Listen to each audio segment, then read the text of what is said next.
in at $5,039,000.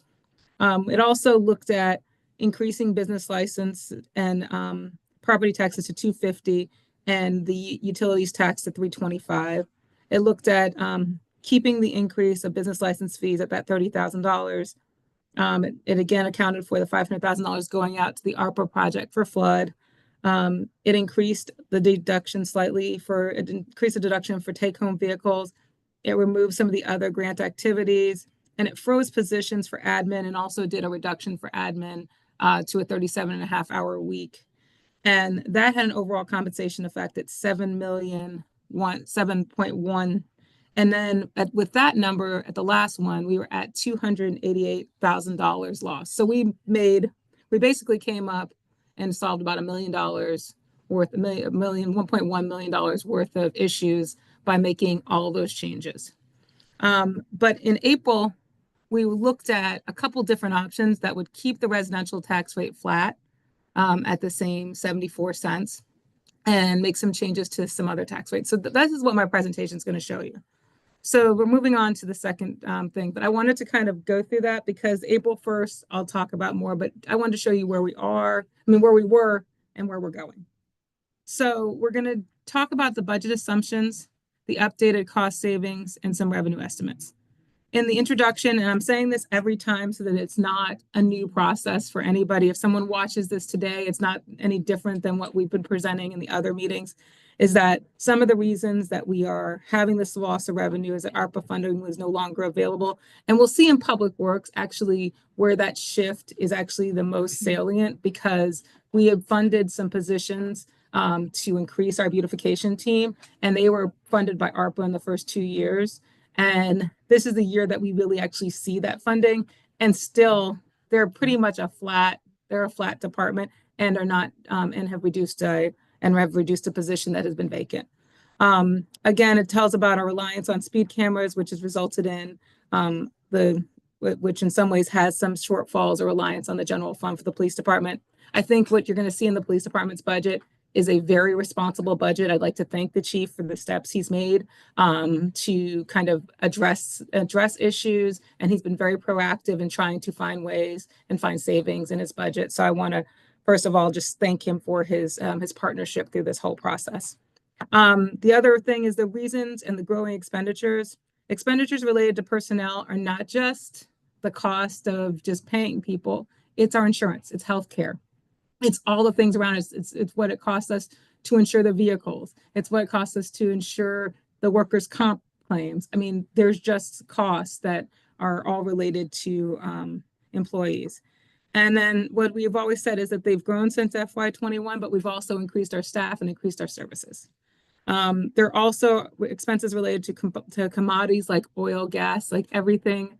I'm glad we don't buy eggs on a regular basis, but we have seen those kinds of jumps in costs that we are seeing. All right, so the budget assumptions. And I just want to keep on stating these again, that there's a freeze on vacant positions until June 26, excluding essential positions. So basically this is a full year freeze for once we freeze it, it's frozen until the next set of budgets. They're limited to no COLA increases for staff.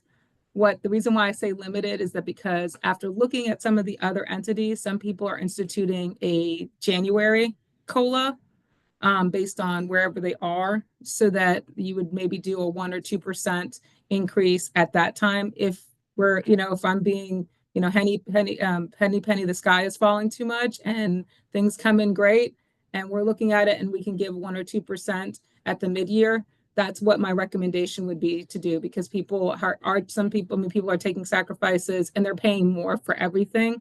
And that would be something that I could recommend at the mid-year if we're there. Changes to work schedule for the administrative staff, as we mentioned in the last one, overall reductions in discretionary spending, which you will see in the detail, and then no new capital purchases until December of 25. That we're not going to make any large any large capital purchases on the police side, which is mostly for vehicles and things like that. But for any capital huge purchases, we're not going to make any this year. The town staff has developed a few scenarios. This is the next page. We cut expenditures on discretionary spending and non-federal grants and capital projects. We've frozen the overall personnel spending. We are vowing to keep homeowners' taxes the same, right? They have not changed in 13 years. And we heard that from the council. And that's what this particular proposal shows, is that homeowners' taxes will not change. And that we would raise commercial and industrial properties, which again haven't changed for over 13 years, and raise the rates possibly for apartments, increase business license revenue, which hasn't changed till 2017.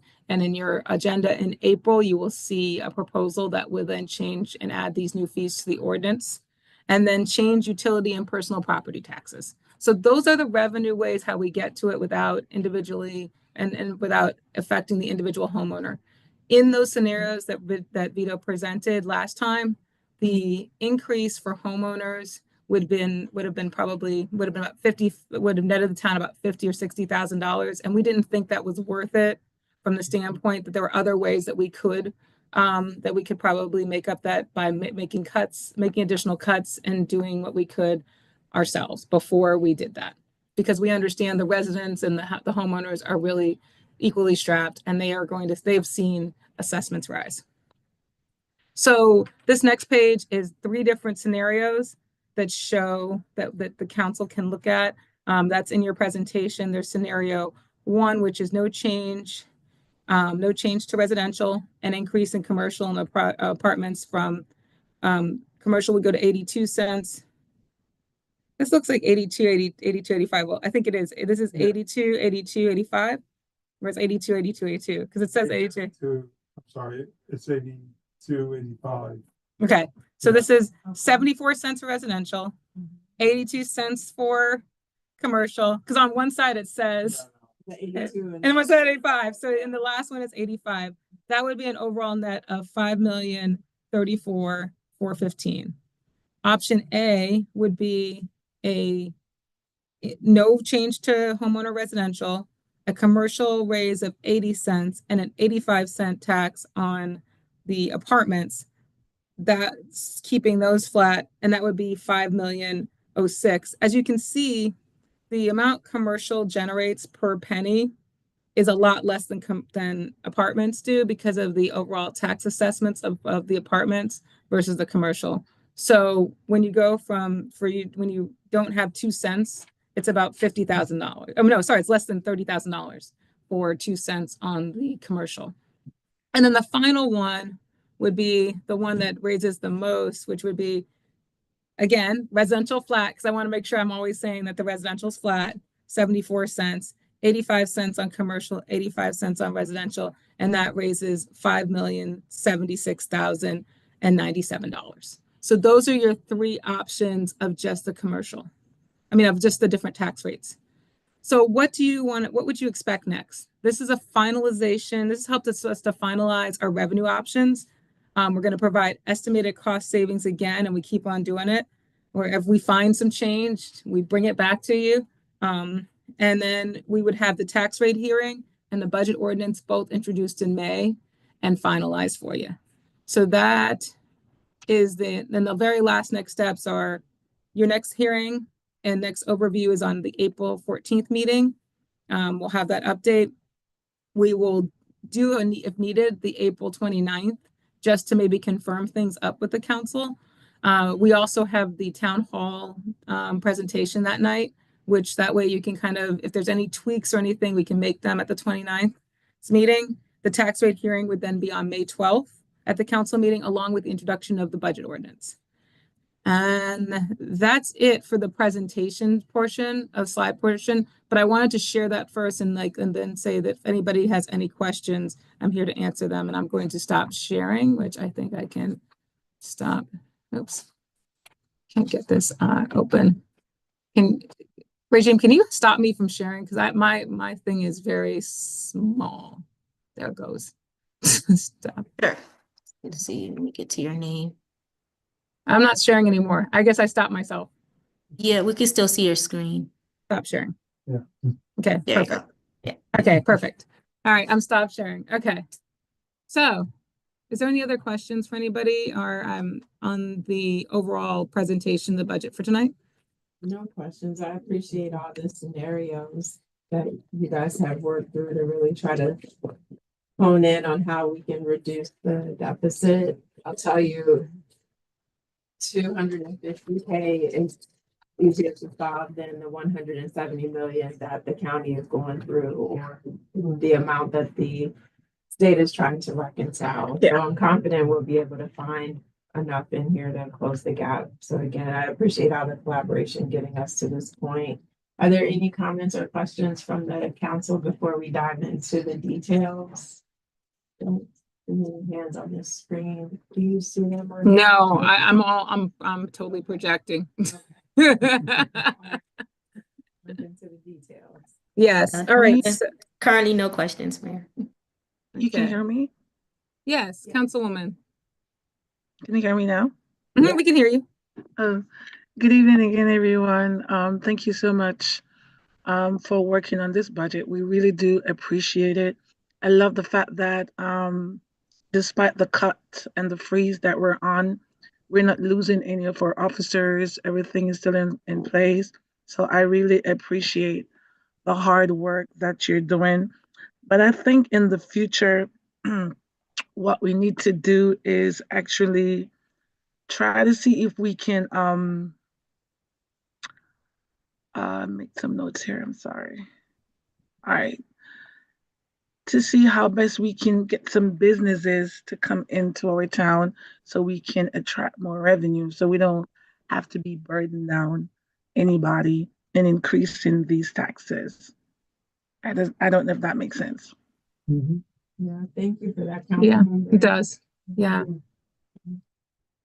So, And we continue. I mean, I guess to answer your question, Councilwoman, on the record is that, you know, we've engaged with our economic development advisor and we've got a team that's actually working on that. We're holding a business roundtable again in April. And actually we have a new development, which I think we can, you know, which you'll see on your April agenda that is actually moving to the town, and they're actually looking for local contractors. So I think those are big ways that we are working through that. And at your meeting in April, you're actually going to probably be able to make that announcement formally so that you can do that, so that we can show how we're working through some of the stuff with economic development. But thank you. It is a great question and we continue to do it. Thank you, Michelle. Mhm. Thank you, Mr. Vito, playing around with those numbers. I enjoy it. you want to take us through the deeper? Yes, I'm going to try to take the deeper dive and I'll share that screen without, maybe I will not lose my full screen. This is sharing, maybe that. Okay, let's see if that lets me to do that. Okay. All right, let me see if I can do it like this. And that doesn't show my share, does it? Not a, We yeah. can see it. Yeah, you guys can see it. They can't. Okay, so you're on the right page. We're on the revenues page. So we're starting at the revenues page. This again just shows what Vito and I were just talking about, which is the budget itself. We're going to scroll through this a little bit because since we've kind of went through this in the first portion, if there's no questions, really a lot has not changed except for the real estate taxes. Again, this shows where license and permit fees have been increased to show how, and that's what you'll see on your council agenda. Service changes, that's the same because I mean, that's it because this year those are grants, correct? The service charges? Yeah, or service charges. Oh, is that that's the an automatic traffic enforcement? Okay, that's the automatic traffic enforcement. Okay. And then, yeah, so these are all the things we've discussed before. On the second line item, expenditures by department, you can see the mayor and council, the town administrator's budget, staying, going down, the clerk, changed because of as I mentioned, because of health insurance. And the position, we filled the position last year. Finance has gone down because it pretty much they've taken the brunt of some of the stuff with some of the they're a small department and theirs is and we also the hours reductions really show theirs. Overall public safety, I just wanted you to take a look going across.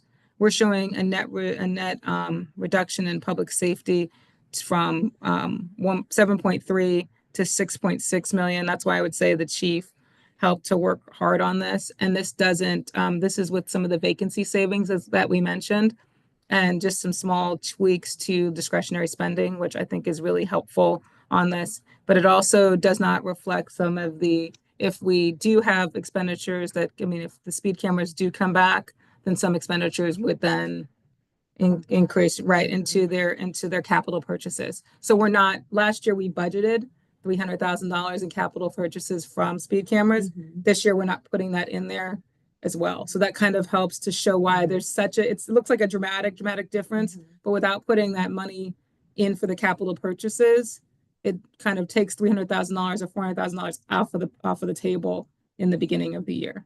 Does that make sense? So that you can, so it also then makes us, it helps us to balance better. Public Works is a slight increase, but again, that partly that is because of the increase of the trash contract, which goes up this year. And also they absorb some of the increases because of the utilities, which they because we are anticipating utilities increase this year, but it's not in regards to their staffing, except for the fact that last year they had a part-time person and now it's a full-time person, that we have now 5 full-time staffers, but we'll go through that in more detail. Our ARPA projects, that last $500,000 that needs to go to the county is still there. And then there's $2 million in projects that we have that are outstanding capital projects because of all the grants we brought in. And that's just an offset of the federal and state fund. Yeah, so that doesn't, so if we cut them, you cut the money, so they balance. But they I'm just surprised with the county, the 500,000 for the flood mitigation project, that we haven't been able to pay them toward that. Long story. Okay. yeah, I'm gonna choose not to comment on that right now. And I ran that by the state on Tuesday, just let them know what we were doing. And Yeah. they said, you know, we went at this process, and it said, that's great. I just wanted to talk it out so I could say, we talked it out with the state, you know, Yeah. so it's. Because we don't want it to appear that we're not trying to spend it down. Yeah. They are actually, and Mayor, to answer that question, maybe I shouldn't stop. I'm not gonna not answer it. To answer the question, they do have expenditures related to the amount that they are working through. So part of the Clean Water Coalition stuff is the outreach they're doing, and some of the design is actually happening now. They just haven't billed us for it. Okay. So that's what the issue is that they're trying to figure out, they told us they could take the money, and I think they're still trying to figure out how they bill us for it. Because they're not used to billing us. Right. So that's what they're used to sending money to us. They're not used to as much taking money from us. So that's the issue. And I asked them, you know, worst case scenario, if something does not happen with this project, can we reallocate this funding? They said, as long as it goes towards a like kind project, Okay. it should be okay. Okay. I said, just in case, just want to hear that. So, Regime, can you send Councilwoman Brown the Zoom link? She's having trouble accessing the meeting. Yes, of course. Thank you. Thank you. Okay. I heard the bang. I heard the ping, and I knew it had to be something important. So, okay. So this next page, which we're looking at here, is, and I'm sorry that everybody's not looking at it. The next page is a detailed version of the revenues, which we've already gone through. So I'm going to skip through that, and I can go back to any revenue issues. Then the next on this is the mayor and council's budget, which has just been included for information. Same with the town administrator, town clerk, and finance department. And then the combined administration. And then finally, the chief sub.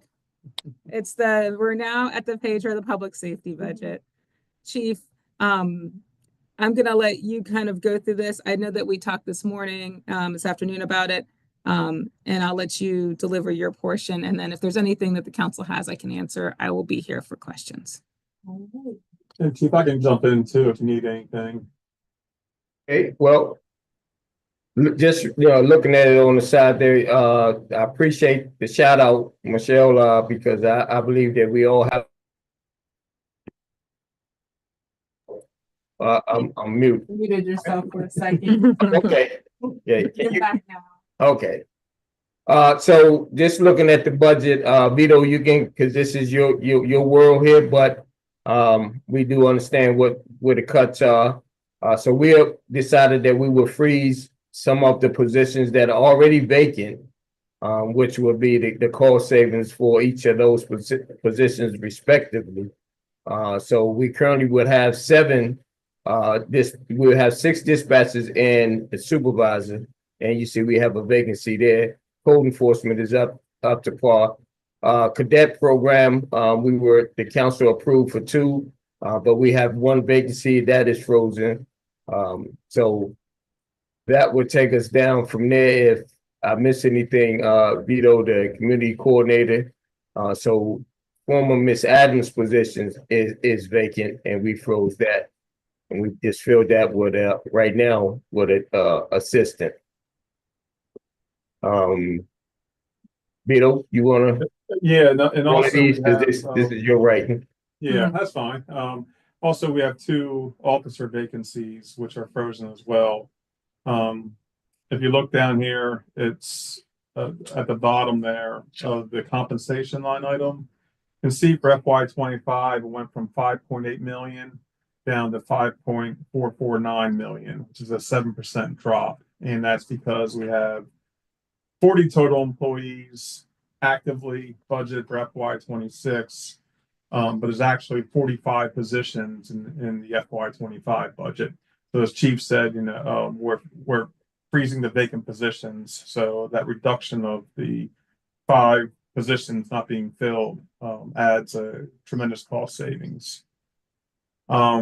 We didn't change much on everything else, pretty much remained frozen on the way down. I don't know if we need to go line item by line item, Michelle, or do you want to? I know that the council appreciates that we go Okay, line item. that's all good. Yes. Okay.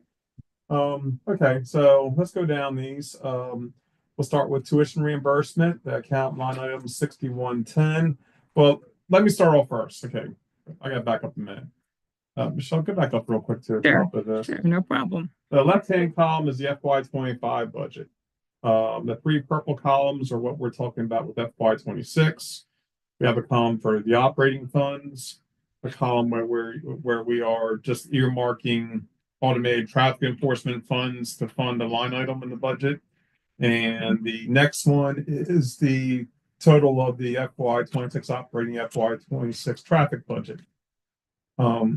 And then the percentage increases or decreases are there in the smaller number to the right.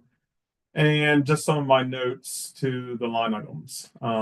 These notes are for myself just as much as the mayor and council and the public, because and these stay consistent year after year after year after year. So we're always trying to find the same home for the expenses year after year. So it's consistent on the audits, consistent on when we reported to the state aid for police protection.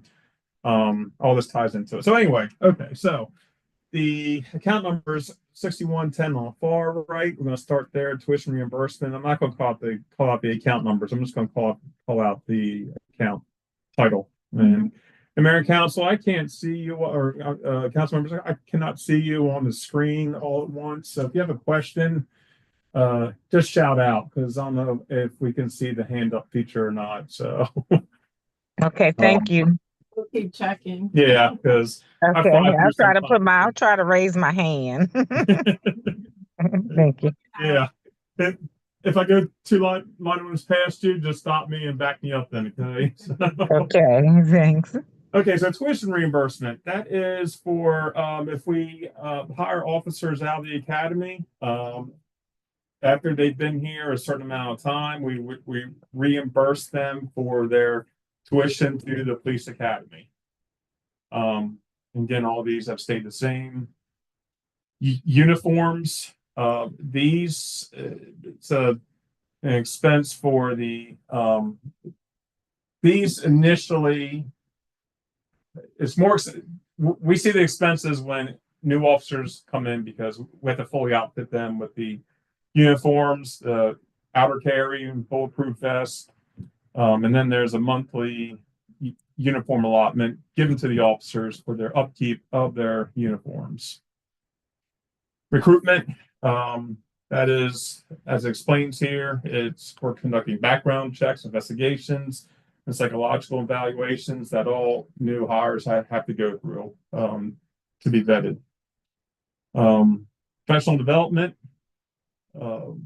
It is very important, especially with all the new laws and everything, and the ever-changing environment. We kept that the same. Employee recognition, we did discuss this. We kept it the same, and then we decreased it to $10,000 for the accommodations and annual recognition dinner. Is that correct? Community events, that is for our community activities. The largest ones are National Night Out and Shop with a Cop. We also have the Citizens Police Academy, Safe Streets, Coffee with a Cop, Movie in the Park, Easter Egg Extravaganza, Trunk or Treat. I'm trying to do always off the top. Yeah, so we have a very active community action team, so they're very involved, and we try to get the residents involved as well. Wireless telephone and wireless communications, those are for the communications are all for the town, are all run through the police department server, and it's also for the mobile hotspots for the police vehicles. So they have wireless access to their mobile data terminals, and also for the wireless phones for the town. Communications contract. This is through Motorola for the licensing and upkeep of the radios and our tower out here. This might be $41,000, but I just kept it at $40,000 right now. Internet access is self-explanatory. Computer expense, we keep this in here again because all the networking and phone lines are run through the server in the police station, and all the peripherals are tied to that. And this, so we have to have funds in there to cover any replacements, and also for replacements for mobile data terminals, or really anything computer related on the PD side and communications as well. Everybody okay so far? Okay, I'm trying to make this as interesting as possible. So it is. I think the other benefit, just jumping back a few lines with the mobile data terminals and the T-Mobile hotspots, just for the residents' benefit. The nice thing is the officers don't have to come back to the station to write reports. They can be, as Chief tells them frequently, be out in the community, posted up, doing your reports versus sitting in the office. To have that flexibility gives them also eyes and ears in different pockets of the neighborhood. So it does make a big difference in terms of our safety. And it's also computer-aided dispatch, which, Chief, can you tell them how that works? So the computer-aided dispatch, known as CAD system, once calls come in, the dispatchers enter in the calls, and they're transmitted out to all the officers' computers, so they all can see it. In fact, so that cuts down on the radio transmissions, and officers get it in real time and can respond. So I think that's great. Yeah. I mean, our response times are already 2 minutes on average, so anything to reduce that is good for the community. That's amazing, Chief. Thanks. You're welcome. IT support, we tested this year to add more services, and we think we can get the same amount of services with possibly a reduced contract. That's something we are still discussing right now. So we don't necessarily need a couple of days a week for in-house. Maybe a day and a half and on call, instead of 2 full days, or 1 full day and on call for the rest of the time. So that's something we're trying to look into right now. Software contract.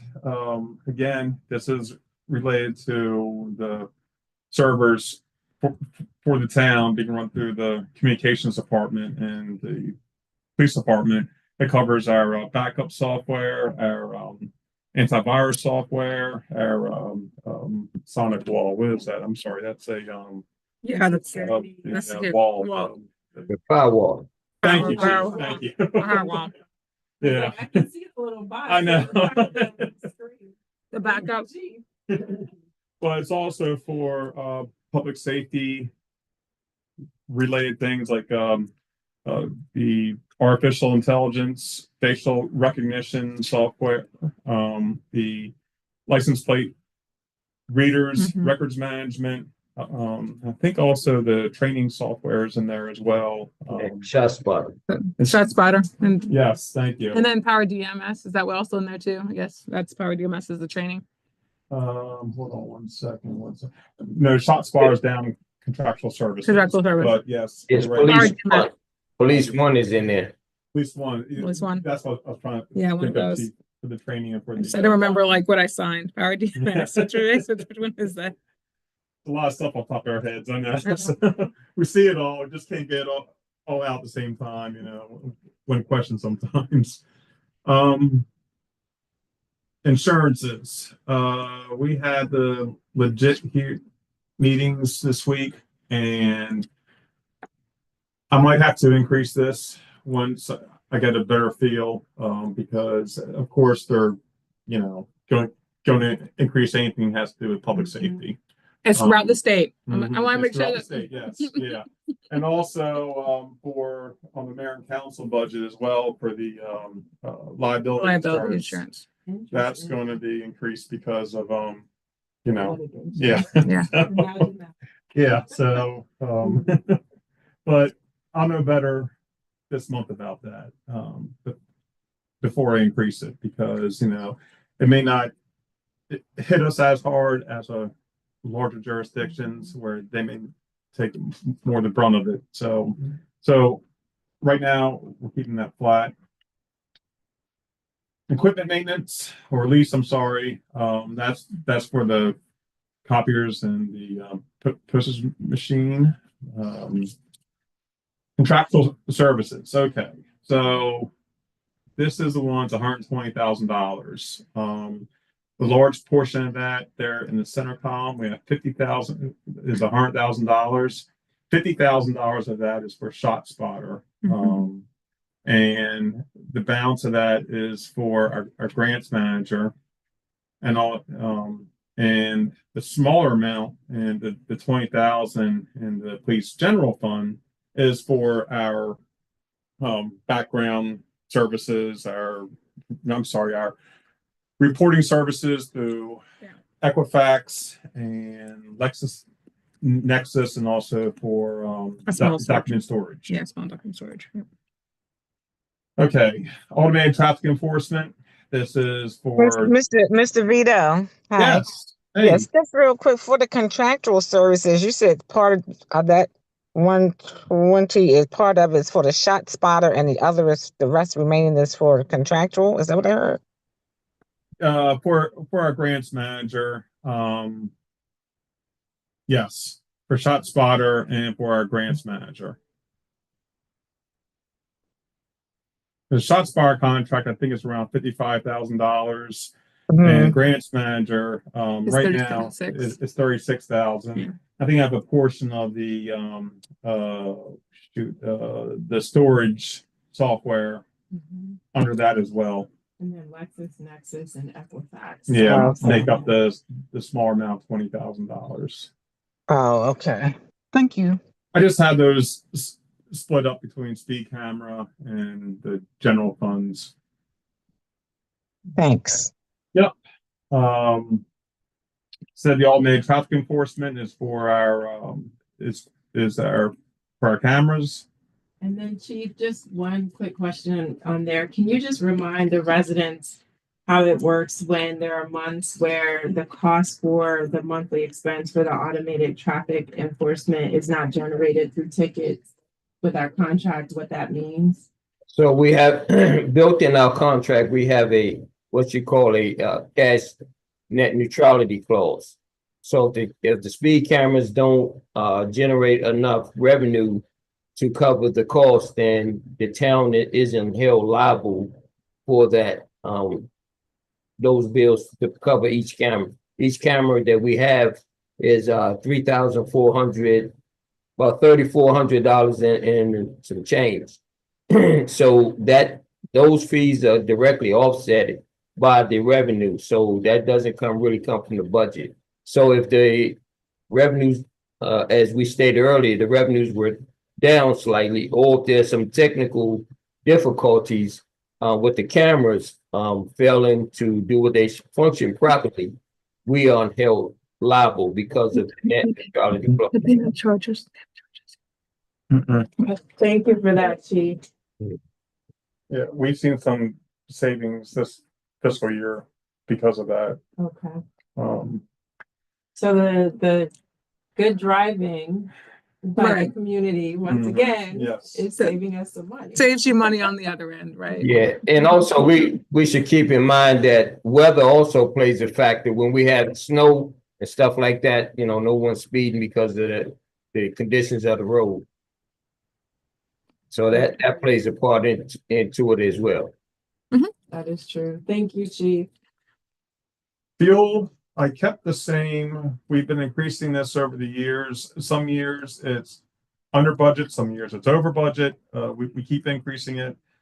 I'm thinking this is a good number. I'm betting on that. I'm just thinking that, you know, Like improving economy. geopolitics. Yeah, so it's In the mix, gas prices you think are staying Yes. steady over the next year? Yep, we're applying pressure externally, so hopefully, Okay. you know. Yeah. Because you can't control that. Chief, should I call you on real quick? Just kidding. Chief knows people. He can talk to somebody about these gas prices. Get them back down to 89 cents a gallon. Oh, God. We're never gonna see that. We're never seeing that again.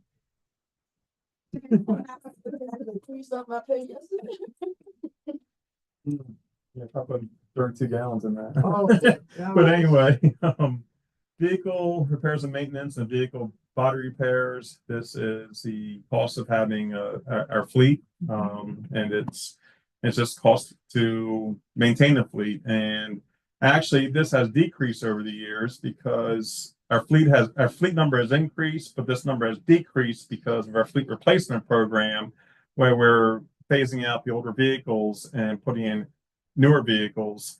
And I think that's also helping keep the fuel in check as well.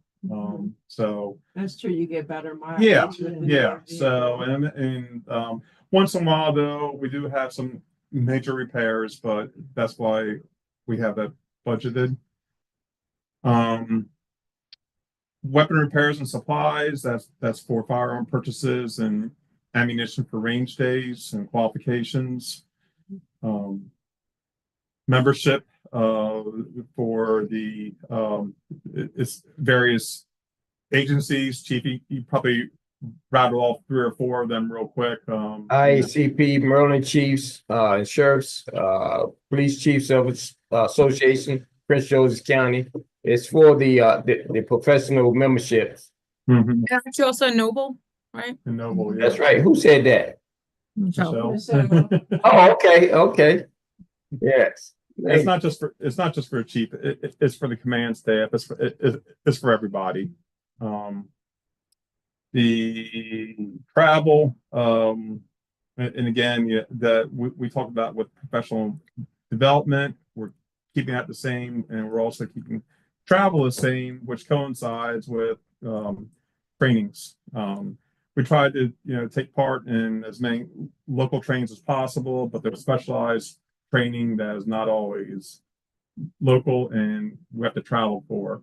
One of those that comes top of my mind is like the K9 trainings, and those are intensive. You got to be on site for like 5 days or 7 days at a time. And it's usually in North Carolina. or Something like that, somewhere yeah, outside of yes. the DMV, so you can't commute. Mhm. Exactly. Yeah.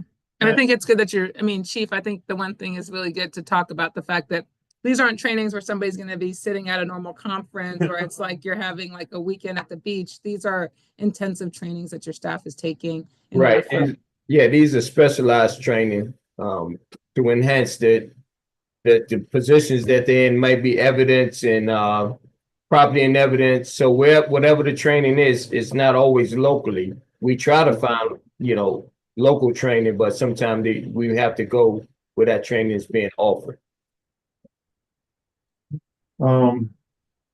Office supplies, postage, and supplies. These are just consumables with the public safety department. The supplies are like what goes inside the vehicles, like fire extinguishers, flares. It could be the investigation kits, which are like the the evidence bags, things evidence like that, bags. things like Thank that. you. Yeah. So it's not paper clips, paper. Yeah. It's not, so it's like, if that comes up, that we're utilizing all these, low tech office consumables. Right. And that's not, it's a lot of stuff that is just tactical, and it's just different from them. Thank And you. yeah, That's what's trying to. it's tactical with gear. Thank you. Yes. Fingerprinting. We have a live scan machine here that we can perform fingerprinting for residents. And I skipped over one, I'm sorry. The canine supplies. That's mostly, I'd say about 2/3 of that is food, and about $5,000 of that is for veterinarian care. Big active dogs, you got to feed the machines. So it's, Especially Rocky. yes. Yes, especially Rocky. Yep. So just like fuel for our vehicles, you have fuel for our canines. And utilities, that's self-explanatory. Kept that the same right now. We did see a bump in January, but again, I mean, they've fallen back to normal levels.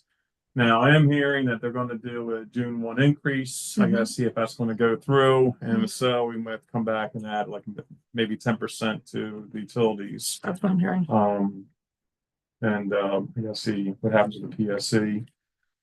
Can you scroll down, Michelle? Yes, I'm going. I was like, you went faster than I thought. That's fine. Okay, So that's everything for. So you want just a capital outlay? there, Yeah. So the operating costs for the police department is a 6% decrease since from this current fiscal year into next fiscal year. And as we talked about, just about all that is because of the freezing the 5 positions under compensation. Now, what makes up the difference is we have capital outlay in there for $300,000 that was budgeted for FY25, and we try to budget every year that we talk about our vehicle replacement program, which has kept their costs down, but now we are freezing that temporarily to see how we do with the budget this year. And we talked about, as things improve, we can start bringing these things back into the budget because, if you lose a year with vehicle replacements, you just don't get that back. I mean, you're like 2 years behind almost, by the following year. Then, so it's, but also, I missed out on talking about compensation.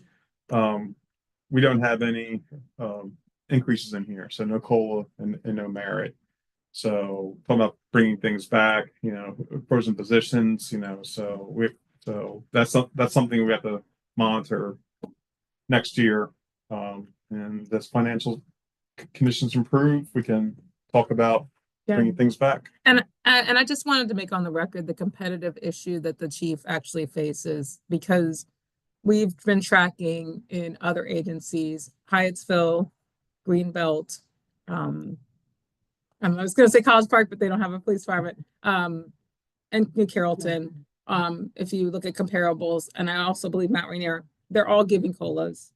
And actually in Greenbelt, I believe it's close to 10% because they have done a recent, they have a CBA, a collective bargaining agreement, in which the officers were able to secure a 2 to 3 year extension with COLAs. So we understand that that has a competitive effect on the chief's ability to retain and maintain employees. And it's really from the standpoint that it's the amount that COLAs would cost across the board that makes it, I mean, when we pull that out of our calculations, it pulled out $400,000 to $500,000 out of our calculations. So, sorry.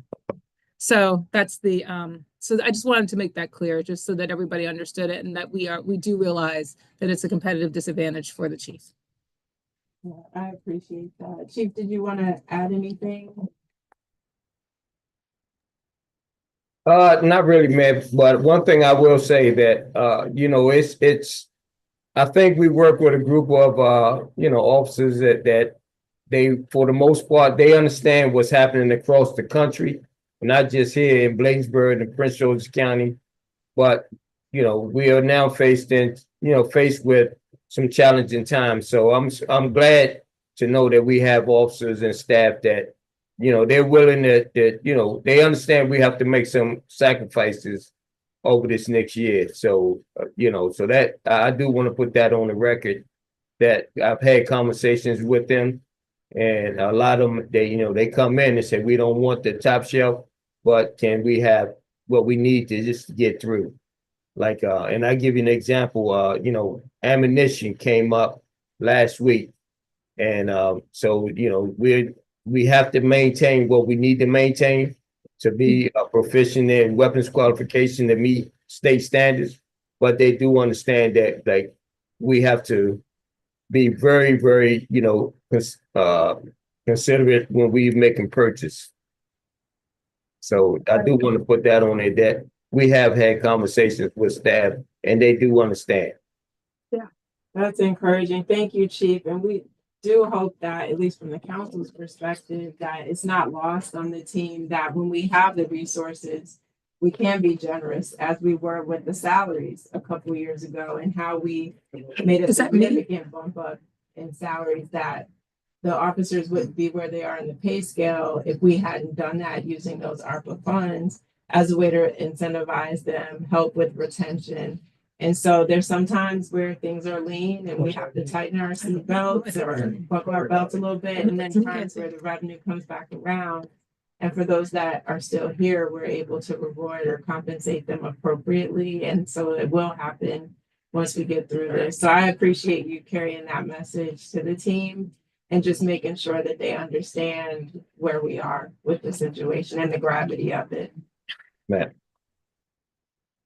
All right. Any other questions? I don't see. Councilmember Blunt, Councilmember Brown, any questions? I can see them on top. Yeah. Interview before we go on. Is the speed cameras coming back? I'm just asking. What did she say? Is the speed? Am I on mute? Hello? Oh, no, No, you're on. You said say it's a speed something. camera. We couldn't understand. Yeah, I know you say if. Is it a big if or small if that the camera's coming back? So this year, I think this year we budgeted more conservatively for the speed cameras, Councilwoman. Last year we budgeted for 1.5 million. This year we are budgeting for about less than $1 million, right? And that's also bringing online stop sign cameras and fully bringing on the red light, which they have not, the red light have not, they'll be on by the end of this year. Let's say, right, Chief, by the end of the fiscal, we'll have red light pretty much operational. Yeah, Yes. and I do, I want to piggyback on what the mayor said. We've been very generous to the police department. In the past, every time we did have something, we was generous. So I'm glad that they understand the setback. I'm really glad that they understand and that we can still retain them. So kudos. Oh, yeah, yes, ma'am. And they trust me, they hear the stories of you know, some of their counterparts in other places, and they understand we have a amazing man councils. And, you know, so that made it a whole lot easier because they do understand that this council has been very, very generous to this police department. Thank you, Chief, and Councilmember Blunt, thank you for that. So I don't see any hands. Councilmember Dixon, anything before we move on? You good? Okay. No, Madam Mayor, thank you. Okay, I'll start thank you. yeah. All right, well, thank you for walking us through. This is the big one. Former Councilmember Mendoza used to always say the fat cats. This is I mean, it's so much, it's so robust, so many line items, but so many services. And Chief will say it's the most important part of the Right. budget. We're gonna- So, Chief is like, this is the budget. Yeah, Nothing so- else matters. I mean, and go back to what Councilmember Dixon said about economic development. This is, it's our services that we provide. It's public safety and public works. I always say we're a service organization. We provide a service. I think we provide a darn good service. So, so that makes us I'm hoping, very attractable to businesses and, people that want to move here. Because I mean, I'll just say it. I mean, it's bragging rights. I mean, I think we're great. So yeah. So we have excellent services, and that's what this budget shows. The mayor and council is supporting, the services. So, and also the backbone for the services as well. So, And to that point, Vito, one of the things you often share in the budget meetings is how municipalities can gauge whether or not they're most appropriately using the tax dollars, and it's how much is administrative in your budget versus how much is service oriented. And there's a percentage, I guess there's a best practice, and then you kind of tell us where we are within that. yeah, I'm gonna try to pull that up real quick. Okay. I was like, I know that we're pretty low on our administrative, so I was like, what is ours? Less than 5%? Go back to the budget. Yeah, I real can go quick. back up to the other ones. Yeah, sure. I'll do it on this Well, one. actually, I had that, Mayor, just in case you asked. That wasn't a softball question. I already had that. Do you want to use the overall one? The overall, The summary. the summary very page? first Yeah, here we yes. go. Got it. Before that. Before that. Yes. Yeah, that one. And Um, I'll share it. Is that what you mean? The overall summary of with all the Yeah, very departments? first page of the. Yeah, got it right here. summary. Yeah, I got it. Is that one you're talking about here? I'm not on the thing. Hold on. I gotta get back to the presentation. Go one more page. Oh, I'm the one who keeps on Okay, annotating. stop right there. Okay. Okay, so you see the subtotal administration there. I had the mayor and council. I included administration just because it's an overhead department. So the total administration is 13% of the budget, and most places I see 18 to 22 to 24%. So we're doing very well. Either we're woefully understaffed in administration. That's the other thing. But that too, I mean, we operate a very lean administrative staff, and administrative expenses in order to put more funding into services. So that's why I say, I think we do a great job here. So, but yeah, 13%, which is, and that's actually decreased slightly because the administrative departments are working reduced hours next Right. fiscal year. So that means, instead of getting paid for 40 hours and working 40 hours, we're getting paid 37 and a half hours. We'll still probably work 40 plus hours, but, it's, that's our thing. Yep. I mean, everybody's doing their part. So everybody's doing their part. So if you want to go down to. Yeah, so I'll go down to Public Works and I'll start. Mr. Hall is here. And I just want to, Okay. I just want to make sure that everybody is here. So we're pulling down to Public Works. Actually, I think the one thing about Public Works, which I mentioned in the very beginning, is the and I think it's up for everybody now that you can see. Over the last few years, we budgeted for a Public Works Director position, and that has been a savings. So when you're looking at the FY24 budget at 318, that's the actuals that we spent. We were spending, and we were also supplementing it with ARPA from the standpoint that we paid a portion. Well, not in 24, we did pay for it with ARPA for the new positions. In 25, we moved those positions to the general fund. And so as you can see, it's really only that much of a slight increase between 24 and 25 from the standpoint of the fact that now instead of having 2 part-time people, we have 2 full-time positions and we're freezing the director again. Is that correct? We didn't have the director in there, correct? And Right. we're also freezing a vacancy Vacancy. that's in the public works But we had two of the positions were part-time in 24, and now they're full-time, which is helping us to expand our person power. I want to say So manpower. one full-time is actually staff and one full-time that's frozen. Correct. Yeah. And we still have another, we had one more full-time that was frozen. Mhm. So this is a total of 6 employees in Public Works. Mhm. And then, and when we're looking at it, just going down, and Mr. Hall, please chime in if I'm missing something. So I'm just going to make sure that we take care of that we go through everything. We're recommending to decrease the tuition reimbursement by $1,000. In Public Works, we've increased the training and the professional development. And so those funds are being used, but we're not seeing as many of the educational expenses for that department. So just to save, I mean, the only small takeaway that we did was the $2,500 from that line item, but everything else remains the same. We've upgraded our work gear and are using Cintas over the last few years, and I think the guys look great. They have, their uniforms are pressed and sharpened, and they really are working. And we did that once we started in 23, 24. And I think it's made a difference between the way the team works and actually looks in the community. And so that's what that $4,000 is. Next would be professional development. Mr. Hall has joined APWA, which is the American Public Works Association, and is starting to go to those sessions locally, and also has been really big on the American Bloom team. So for now, I'm going to let you kind of talk about American Bloom just for a second. I know that you're on. Oh, and he's also going to Mel. Yeah. Pernell, you there? Yes, ma'am. Can you hear me? I'm sorry. Yeah. Yes, we can hear you.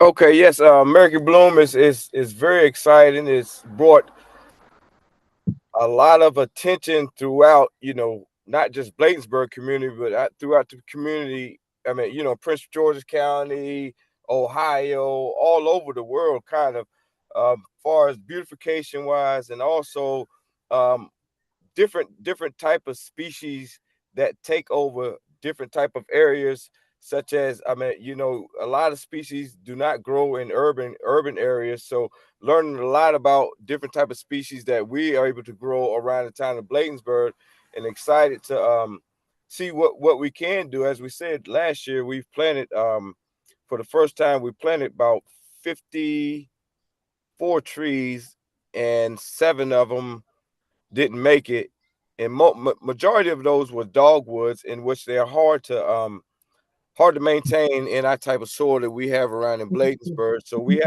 have a lot of other stuff that's going on. Working with Ray, we're gonna have some baskets and different other stuff that we've learned throughout our American Bloom event.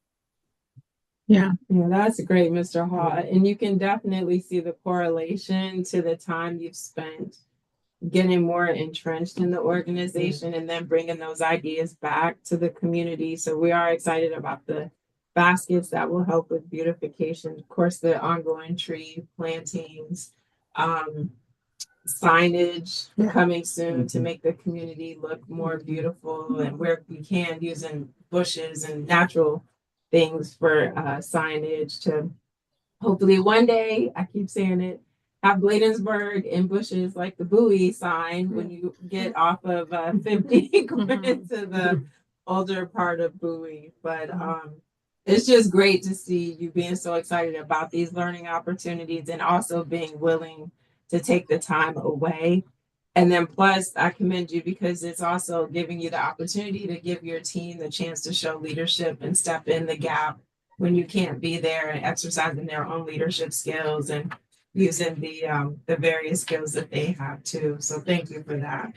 Yes, ma'am. And also, not just myself, we've all went to the training of how to maintain trees a little bit better. We were doing some little local stuff, and less cost efficient training as well. Yeah. Great. So I just wanted to kind of highlight that, because I think it is a change that we've seen over the last year. And it's something like, when you guys ask about, well, we really need this professional development. This is a really good case study of why it's important. And with Mr. Hall and his team, they've all been using it. And we've had more trainings with like the whole team to do that and trying to get us up to speed.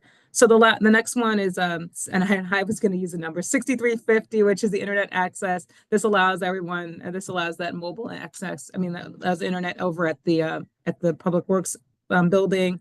The fuel is staying flat because Vito's getting us a discount on fuel through wherever he's getting it. Then we have our maintenance. We actually have been trending down in maintenance for the Public Works. So we kept it flat just in case because we want to make sure that there's no preventative maintenance that's being missed, but it's, Yeah. and we haven't had that issue. And right now with the fleet, I know we got the newer pickup truck That's correct. recently, but We had we purchased 2 pickup trucks in 24. We had the smaller one and we had the larger one. We're using, now everyone has a truck, correct, Mr. Hall? The whole team, everybody on the team has it, has access to one. Yes, ma'am, that's correct. And so the ones, I think our oldest truck, I think might be 2016. 2011. We have 3 Seven? 2011s.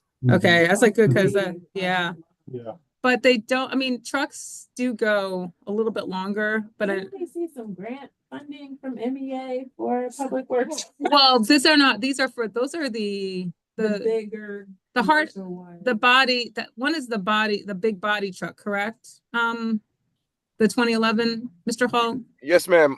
We have 2 smaller dump trucks, 3500 HDs, which is 2011. Then we also have the 2000. I mean, yeah, the other 4-door 3500 that Okay. Mayor drives sometimes when she has her event.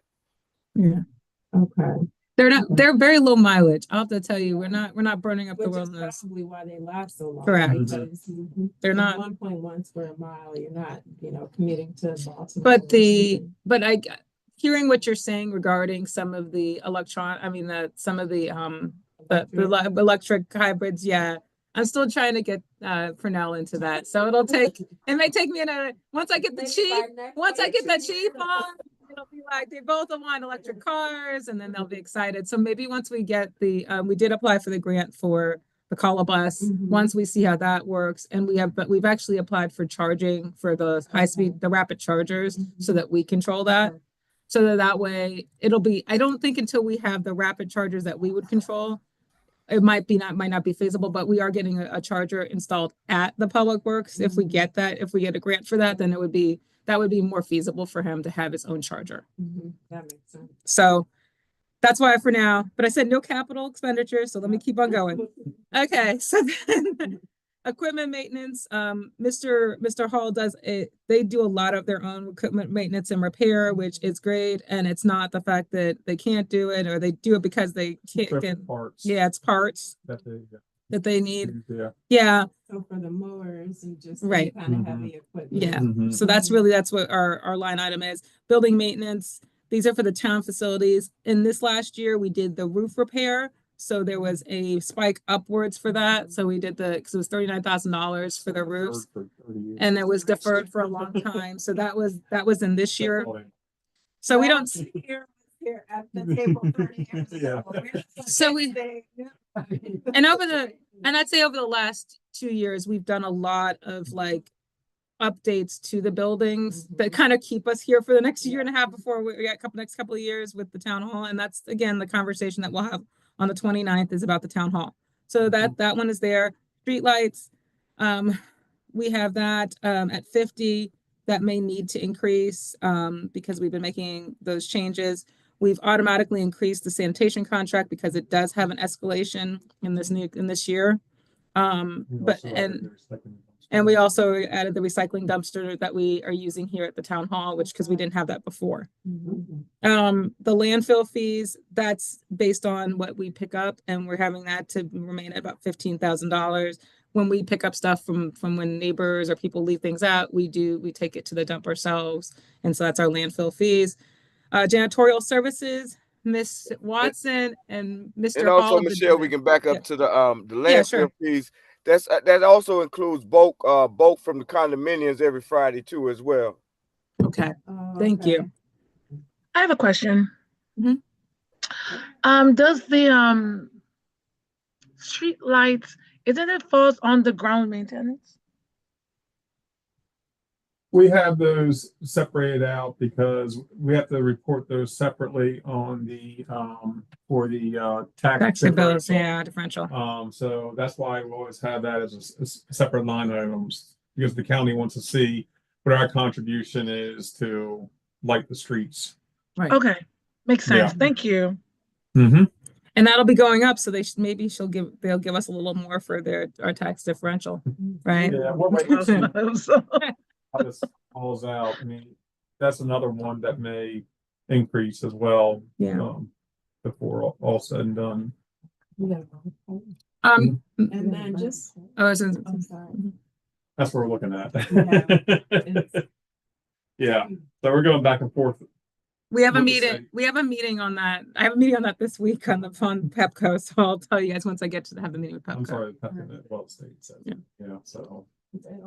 And then the other question is just because the issue is not so much beautification, but it's the litter. Mhm. And I feel like we need to do a better public education campaign and some emphasis around it. But, well, not but, because when you look around the community, there's just certain pockets where people litter more than other places. Right. And it's frustrating as a resident because I see the guys out there picking up the litter consistently. Mhm. And they can do that Monday through Friday. And then the weekend comes and Monday morning, that is human behavior. That is not public works not doing their job.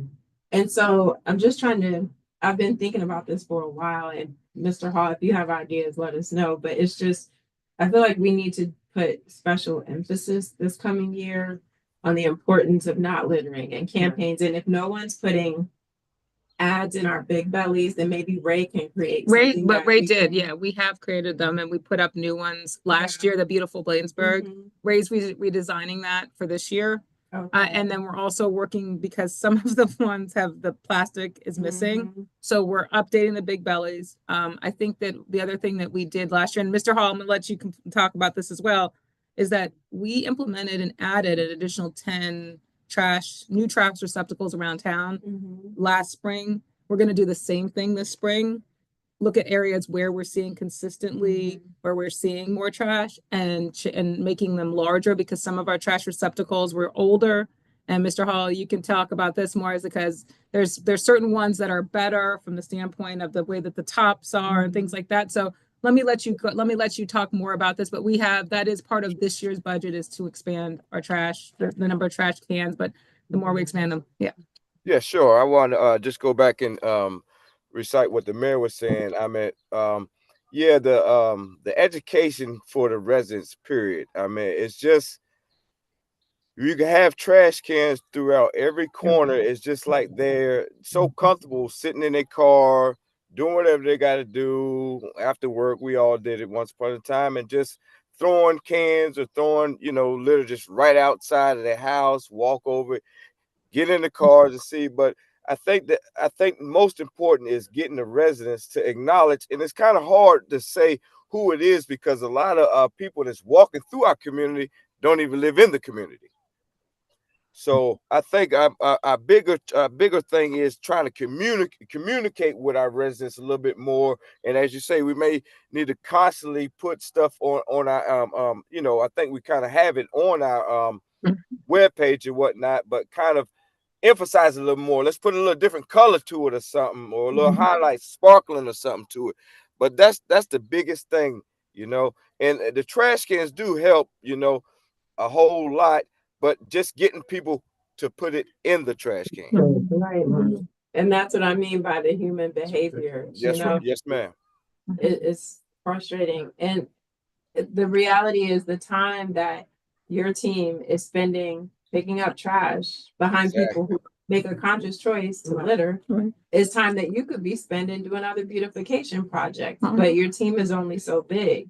And so the workload to an extent is dictated by what the residents are doing. So this is where we need help from the residents to truly beautify Bladensburg and treat this place like it is your home and like you have pride in. Yeah, that's crazy, man. I was just talking to the guys just now about it, about the weather breaking. So that litter picking up 3 days, 4 days a week when it's cold, that's get ready to go, Right. We have so much lawn, grass that we have to cut. Now we're gonna have to start occupying our time on our real job tasks. Right, because you can't just mow over trash. Because No, that ma'am. just creates a bigger mess. Absolutely. So, yeah. So maybe- but, I mean, I know we do, you can cite people from the police side of things for littering. And I know some officers have done that, but sometimes it means being more diligent with it. And until you get people to get on board and just stop doing that behavior. Councilmember Dixon. Oh, council member. I don't know, council member. Okay. Yeah, I was waiting for Madam Mayor to finish. That's fine. Oh, no, go ahead. Oh, I was just saying that maybe we could just start implementing, like enforce anti-littering laws so they can pay a fine. You want to litter the street, then you got to pay a fine. Yeah, and we do have that currently, so it's really a matter on the enforcement side of things. Right. And what Mr. Hall was saying, it's difficult if you didn't see the person who placed it, who placed the litter down there. But of course, you know, if the officers see it, then we want them to be writing some videos. And also some more signage throughout the neighborhood too, as well. Yeah. Yeah, and Mr. Hall, I'm not sure if you saw the note from Chief Collington, but he basically said that too, posting more signs in the community to note that there will be violations for this. So I think you're right. If we tag team on a multifaceted approach, hopefully in a year, we're not having to spend as much time talking about this. Hopefully we'll have it in a better place. I agree. I would like to say I do think it is improving. I think we have improved a little bit even over the last year. I think there are some improvements. I don't know. I see it when I'm walking around. I do see that we've had some improvements, but there is a long way to go. Yeah. And I think that's the hard part. Yeah, that's correct. That's correct. Councilmember Brown or Blunt, any comments or questions from either of you on the Public Works budget so far?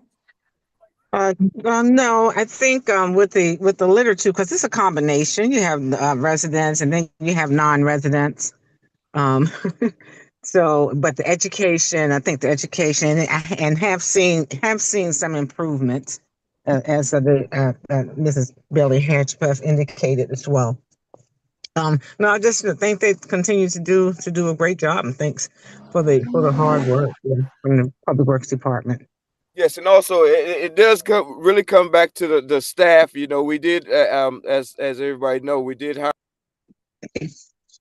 have 2 more people, so we're able to kind of spread out a little bit more, individually. Mm-hmm. Yeah, that's great. All right. I'm sorry, Councilmember McBride. I know that Richard, I'm thinking about our young people in the schools, and like you said, maybe do a campaign, Councilmember Dixon, I think that's what you said, on anti-littering, and make the students aware, as well as the family members, but also there are students that always need service hours. So at certain times of year, they're always looking for hours. They're looking for something to do but we want them in a safe environment. So, I mean, we can do civil pride. Huh? We can do a civil pride. Okay. In the neighborhood. Sounds good. Yeah, so yeah, I know we've been working. I know that we've got Ray. We've been working more on the green team stuff, and Mr. Hall has been really helpful with that. And so we're going to be there will be volunteers coming out for Arbor Day at the end of the month. Right now we have about 2 or 3 cleanups a year. We could kind of help with those hours more. Yeah, but it's just a staff and a person power issue. I don't want to say just man or woman, but like it's a person issue because staff they're dealing with all the stuff they're dealing with when they're on their normal job. As much as you would think like having teenagers would help on certain days, sometimes it's like when we're out there on a thing, you've got to say to some of the teenagers, okay, I need you to do this or do that. And so it's like it's really managing those tasks. I mean, I've had places where we've had volunteers, and it helps, but it's really got to be focused. And so having a focused day where we're saying, hey, we need to clean up this area, and we have it. Like when I was walking down from, I was over at Emerson by the school. And if we could, I was thinking to myself, if we could just work with the school or their green team and just get them to help us with that area right along the areas and help us to clean those up, because but that could be done by students in like a day. Right. And it would take But us a it lot more has to time. be It's got to be repeated, and they've got to adopt it. Yeah, You know what I'm saying? They got to adopt certain areas. So that's the issue. So I'm just really trying to think about how to do that. But Ray's been working more with us on this green stuff. So hopefully we can kind of come up with some plans on how to engage those youth. But do we have Oh, trash receptacles in those areas? We do. We do? Okay. Yes, we do. And I've been looking. hey, I like to pick. I'm sorry, go ahead. I like to piggyback on Councilmember McBride. Mhm. When you go into the schools and getting the children to do a poster about litter or trash or whatever, beautifying the community, I think that'd be awesome. I mean, it may not be a impact that you may be looking for the people who throwing the trash outside their car, but at least the children can do a nice The post. youth would pick up. I mean, a nice post to making them aware of litter. Okay. Yeah, and Councilmember Blunt, the good thing about that is when the message comes from the students, the parents receive it a little differently because Yes. the kids, Yes. mommy, why are you littering? You know, they take that lesson back home. Yes. They knew we were doing a promotion where we would take their posters and put them in various places in the community or maybe spotlight them on social media. Now you're getting the students excited. Yes, that's awesome. That's And the awesome. thing is, the students are great volunteers. I know for Mr. Hall and his team, when they're out, they're really focused on getting the job done. But I will tell you from volunteering on Earth Days and Growing Green with Pride events over the last several years, the students do a great job. It's just the coordination and getting them out there more regularly. But I think you're right. Maybe on the green team meeting, the next one that is, maybe it's something we can talk about a little bit more and set a more frequent schedule for the cleanups and getting the students involved. Like I said, And- that incentive get them to do the service hour. And Mayor and Council, that might be an idea to use one of our big bellies. You know, you could put that messaging in them flyers on the side of our big bellies. Go to the elementary school, they'll see it. It's get advertised throughout town. Yeah, that's Yeah. incentive. Yeah. I mean, that's what Ray was developing, some new things for the big bellies, but maybe instead of Ray doing it, we do have some gift cards that we could offer to winners of those contests, and we could put a contest out. It's a management issue, but we can definitely get that stuff out. We only have one or two people that do kind of a lot of things. So we will add that to our caveat of ever-growing list of things to do.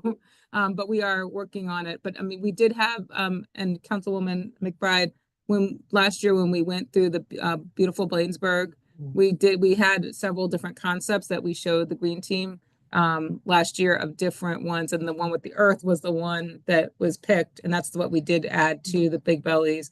And what Ray was looking at is all of the other seasonal ones that he had given, so that's going to go on the next green team meeting for everyone to take a look. And I believe that's like the 10th. It's coming up shortly as the green team. Okay. And I know we cut you off before we got to highway user that's fine. funds, but I thought we were getting more from the state this year. We are getting more, but right now we haven't allocated them for projects yet. Correct. So we always use at least half of the funds, just in general operations. The balance is for specific roadway projects, street repairs, sidewalk repairs, and even maybe lighting. And we did the signage. lighting, right? And we're also carrying, I think, almost $600,000 of accrued highway user funds from the last 3 years that we're holding off to save for like a large project. Mhm. And you did use this year when we did do the project for the lighting, because we used probably about closer to probably about it went over about 30 or 40,000 as I remember. So the 10 light poles that we put up with the DCHD money, a portion of that, because it was 180, that came out of highway user, and then out of the bridge repairs, then we did those. That comes out of highway user because those projects that we got some grant funding for exceeded the amount. So what we were able to do is use the highway user for specific projects. And then we have another 100,000 for lighting that we were issued this year out of CDBG 49R, which is for 100,000. We're trying to bid that project out now, and we probably foresee that some of the costs related to that will need to come out of highway users so that we can keep on extending the 57th Avenue highway, the 57th Avenue lighting. But I mean, this year, just as far as, and this is another testament to Mr. Hall, is that we've implemented 3 projects from CDBG this year. It was the bridge repairs, it was the sidewalks, and we're right now working on the lighting. Plus, we worked on the DCHD and also with Mr. Reinhardt with us trying to get these all permitted and done and get them up with PEPCO. We've done major projects. We spent about $500,000 in grant funding this year in the public works arena that was funded by a grant. And then we've been utilizing the highway user for those engineering and additional costs that exceeded the grant money. So we're utilizing them in the new fiscal. We have a larger project for sidewalks and curb and gutter in some of the neighborhoods for about 250. And we're going to probably have to augment that with to add on to additional sidewalks throughout Ward 1. So those are sidewalks. We did our last set of sidewalks in Ward 2 for this fiscal year. We did the 57th Avenue repaving. Correct. And those sidewalks and the ramps. Yeah. So So I just wanted to kind of put that in context with like what's going on, because it's not just that we're doing the day-to-day maintenance, we're also doing these larger projects that are also getting implemented throughout the year. So the public works budget increased by 7%, and that was really because of the sanitation contract and switching a part-time person over to full-time. And that is again like the end of our service departments that we're talking about this evening. Yeah. Great. And we are right on time, 6:59. Any further comments or questions from the staff or council? Not from me. Okay. Not from me either, Madam Mayor. All right. I appreciate all of the good recommendations and suggestions for helping us move forward. And so next we'll reconvene during the April 14th work session, I believe is our next budget presentation. Correct. And then that one, if there's any other recommendations in regards to the final taxing rates, that's where we are asking council to say, to kind of bless that final idea for what the tax rates will be, because we will need to start to advertise that process and get everything out there, and then have an updated ordinance. So what we will do is probably present, a slate of all the increases and things that don't stay the same, and then the slate of where the budget is at the 14th, so that you can see that. And then if there's any more digging that needs to go into the budget, we can do that on the 29th after we do the presentation on the town hall, where they're going to get your feedback on that. But if there's any other things if there's anything else that you want to discuss or get into, we can make those changes on the 29th. And then that just puts us in a good place that if we needed, the tax rate hearing is May 12th. Correct. Between the work session and council meeting. So we'll just recess the council meeting, go into the tax rate hearing as we normally do, and then when that concludes, go back into the council meeting. Yep. All right. All right, thank you all so much for your time. Thank you to the residents who joined us. And we look forward to seeing you on April 14th. And so with that, I'll call for a motion to adjourn tonight. Thank you. Bye-bye. So move. Moved by Councilmember Dixon. Is there a second? Second. Seconded by Councilmember McBride. Any comments or questions before we call the vote? Hearing none, all in favor, let it be known by the saying of aye. Aye. Aye. Any nays? The ayes have it. We're adjourned. Good night, everyone.